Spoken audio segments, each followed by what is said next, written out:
So, I received an email from Charlie Nichols asking me why New Hampshire General John Stark has a tombstone in a cemetery in Conway when he was led to believe that the general was buried here in Stark Park in Manchester. General John Stark buried in Conway? What?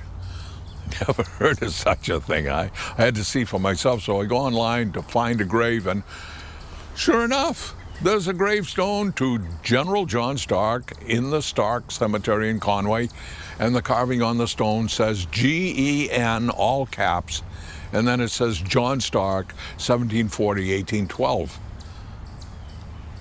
What is this? Is it just a tribute stone? Are the two General John Starks, or is General Stark buried in two places? Well, first of all, note the birth and deaths of the two men. They're not the same. This General Stark here in Manchester was born 1728, died in 1822. So he was 12 when the guy up north was born, and he actually outlived the guy up north by 10 years. So the hero of the Battle of Bennington could have attended both the birth and the funeral of the guy in Conway who bears his name. The general buried here is the guy who coined the state motto, live free or die. He is a national hero. This General Stark lived a life that was a matter of public scrutiny. He is definitely this guy. As for the Conway general, that General Stark and his three brothers all got land grants up in Conway for their service in the French and Indian Wars. That cemetery is filled with the relatives of the same family, mind you.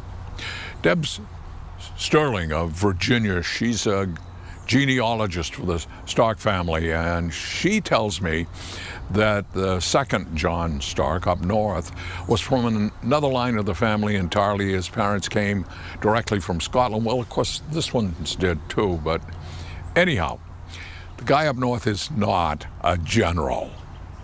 So why does his gravestone have the heading, 3 capital letters, G-E-N? Nobody seems to know. However, the carving on the stone is, you'll note, crude. This is not the work of a professional stone cutter, and the stone itself is not grand, it's quite small. Maybe this is the carving of someone with very little skill, well, I'd say it was, or education. And maybe this person may have thought that that was the hero of Bennington, but it's just a guess. General Stark's buried here.